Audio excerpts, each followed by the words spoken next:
Hello everyone, welcome to রিমাস kitchen. আজকে আমি বানাবো ভীষণই টেস্টি আর ভীষণই ইজি কাতলা মাছের তেল ঝোল।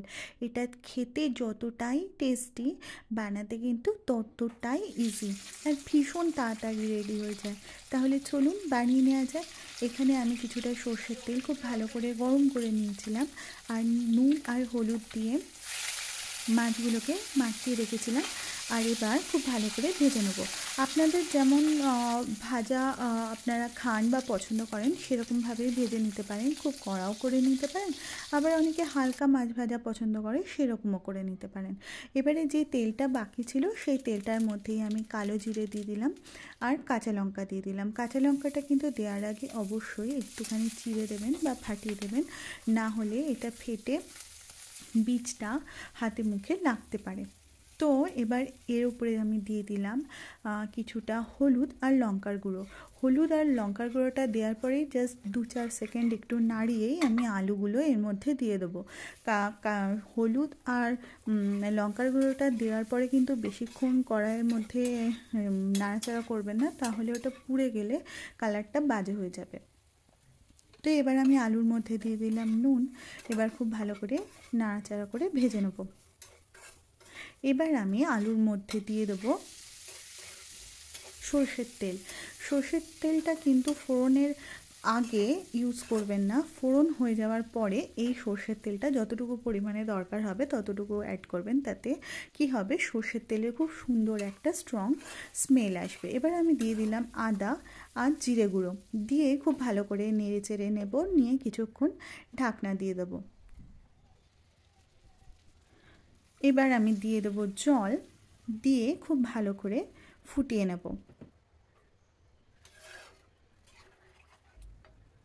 এই রান্নাটা কিন্তু ভীষণই ইজি, খুব তাড়াতাড়ি তৈরি হয়ে যায় আর খেতেও ভীষণ ভালো হয়। এরকম ঝোল আমরা অনেকেই বাড়িতে বিভিন্নভাবে তৈরি করে থাকি, বাট আমি যেই পদ্ধতিটা আপনাদের দেখালাম, আপনারা এই পদ্ধতিটা একবার বাড়িতে ট্রাই করে দেখুন। এটা কিন্তু ভীষণই টেস্টি আর ভীষণই ভালো হয় খেতে। তো এবার আমি দেখে নেব যে আলুটা ভালো করে সেদ্ধ হয়ে গেছে কিনা। হ্যাঁ, ভালো করে সেদ্ধ হয়ে গেছে। যখন এই মানে আলুটা খুব ভালো করে সেদ্ধ হয়ে যাবে, তখন আমি মাছগুলো অ্যাড করে দেবো।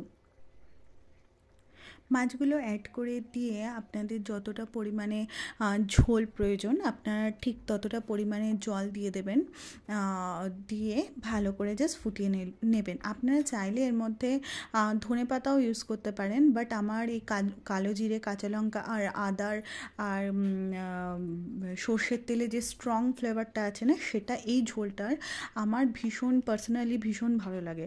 তো আমি এর মধ্যে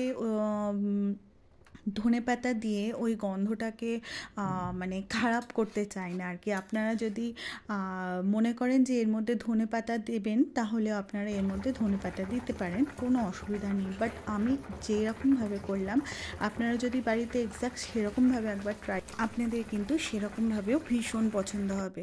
তো আমি রিকোয়েস্ট করব, আমার এই রেসিপিটা আপনি বাড়িতে একবার ট্রাই করুন।